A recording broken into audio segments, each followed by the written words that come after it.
Araw po na ito ay nag-file kami ng TRO para pigilan ang pagpigil ng COMELEC sa pagproklama sa akin bilang panalong kandidato bilang Vice Mayor ng aming bayan sa Reyna Mercedes Isabela. Tandaan po natin, sa isang demokratikong sambayanan katulad ng ating bansa, ang pinakamahalaga po ay ang direktang mandato ng taong bayan. At hindi dapat yan pwedeng mabuwag ng kahit na sino mang nagmamagaling na appointed official lamang, kahit national pa man, katulad ng mga commissioner ng COMELEC. Para ako'y pigilan nila sa aking pagkadeklara, kailangan nilang magbigay ng napakabigat na ebidensya para patunayan na ang sinasabi nilang fake news ay totoo ngang fake news. COMELEC, kayo talaga ang fake news dahil yung 3.5 na nasa loob ng lahat ng makina sa araw ng eleksyon ay hindi yun yung na-audit na nasa source code audit report. At kayo din ang fake news dahil yung mga pinapadali ninyong data mula sa automated counting machines ay dumadaan pala sa intermediary server. Pinapakialaman ninyo para posible para sa inyo na dayain ang resulta ng eleksyon. Yung sinasabi ninyong fake news na sinasabi ko na bawal i-connect ang automated counting machine sa internet, sinunod nyo naman. Paano naging fake news yun? Mas daig pa ninyo ang isang diktador dahil kayo na ang nagdidikta mismo ng kapalaran ng ating bansa, hindi man lang kayo nahalal ng direkta ng taong bayan.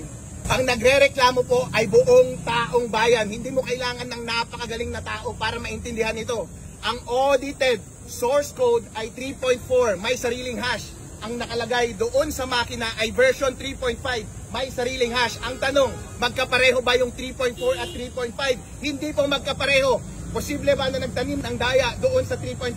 Posible. Malalaman ba natin yon? Hindi, dahil hindi yon yung na-audit. Ang tanging paraan lamang para ma-rectify ng COMELEC ang pagkakamaling ito ay i-open source nila yung 3.5 at tayo mismo ang makakita kung anong kalokohan ang ginawa nila doon sa software na yon. Maraming pagkukulang ang COMELEC sa kanilang pag-govern ng ating election process na ito. Una, sa software, hindi tamang software ang nilagay nila doon sa makina. Therefore, posible ang daya. Wala tayong confidence doon sa integrity ng resulta ng eleksyon. Pangalawa, doon sa transmission, hindi nila diniretso sa mga transparency server yung mga lumalabas na data mula sa automated counting machine. Pinapadaan muna nila sa data center 3, posibleng may ma-manipulate na data doon, posibleng manipulated na yung mga data na lumabas sa COMELEC server at sa mga transparency server. Kapag merong mga malalaking doubts pagdating sa software mismo at pagdating sa transmission, meron ba tayong confidence doon sa resulta ng eleksyon? Wala! Kahit ako ay nanalo, sinasabi ko sa inyo, itong lahat ng sinasabi ko ngayon ay naninindigan ako para sa susunod na eleksyon, hindi na mangyari ang ganitong garapalang pandaraya. Ang prayer ko sa Supreme Court ay pigilan ang COMELEC sa pagpigil nila sa aking pagkaproklama bilang banalong Vice Mayor sa aming bayan ng Reyna Mercedes. Marami mo pong lalabas na balita at kalokohan ang COMELEC. Nag-upload sila ng mga VPN logs at logs papunta sa mga transmission server. Marami po akong nakita doon.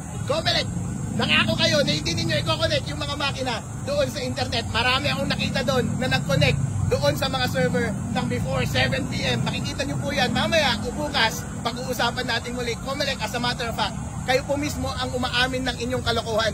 Kayo ang nagpakita ng source code review report, pinakita nyo 3.4, ang nasa makina 3.5. Ikaw mismo, Chairman George Garcia, ang umamin na pinaprocess ninyo yung mga data mula sa automated counting machine bago mag-landing sa transparency server. Sabi ninyo, kino-consolidate nyo muna lahat ng data at pinapadala ninyo every 15 minutes. Ang sabi ng batas, dapat diretso papunta sa COMELEC server, diretso papunta sa transparency server, para nga kapag manloko ang COMELEC ng data, huli agad ng transparency server. Pero anong ginawa ninyo? Rinases muna ninyo sa gitna para posible na ngayon na mabago yung pumunta sa transparency server. Therefore, posible na ngayon na yung mga nilabas ninyo sa inyong mga COMELEC servers ay manipulated na rin.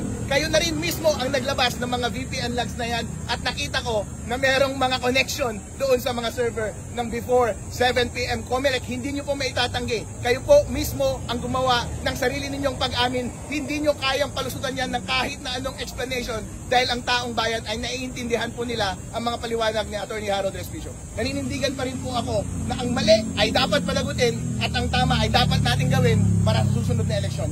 Gusto ko na i-dismiss nila yung disqualification case nila na ibinigay sa akin. Dahil nga po, COMELEC Chairman George Garcia, hindi pa huli ang lahat para itama natin ang ating kamalian. Si President Bongbong Marcos na rin ang nagsasabi, mag-reconcile tayong lahat. Tapos na po ang eleksyon. Hindi na maganda na mambulitika pa tayo at pansinin pa ang ego natin at pride. Kung nasaktan man kayo sa aking mga sinabi dati, tanggapin po ninyo. kayo po ay magpakumbaba dahil lahat naman po yan ay tama. Sinunod nyo nga rin po. Kaya hindi kayo pwedeng magsalita ng 2 beses at sabihin ninyo at the same time na fake news yung sinasabi ko. Dahil iba yung ginawa ninyo, iba yung mga inamin ninyo, at the same time kapag pinapansin ko ay sinasabi nyo nagsisinungaling ako. Walang merit yung nilalagay nilang case dahil ayon sa batas sabi, dapat may intention, dapat akong i-disrupt yung election process. Meron ba akong intention na i-disrupt yung election process? Wala. Dahil ang intention ko lang ay patasin ang integridad ng mga resulta ng ating mga makina sa pamamagitan ng pag-implement ng best practices pagdating sa internet connection. Sinunod nga nila, therefore, hindi ko intensyon na i-disrupt yung election process. Hindi na po ito panahon ngayon para mamulitika pa at para usigin pa yung mga taong nakasakit sa inyong damdamin. Chairman George Garcia, kayo po ay humahawak ng isang national post na sensitibo. Kaya dapat lang po kayo ay managutan sa taong bayan. Kapag meron pong taong nagsasabi ng inyong kamalian, tanggapin nyo po ito ng very humble at sana po ay approach ninyo professionally at hindi nyo dapat uusigin ang kahit na sinumang nais na i-correct lamang ang mga maling nangyayari sa ating gobyerno.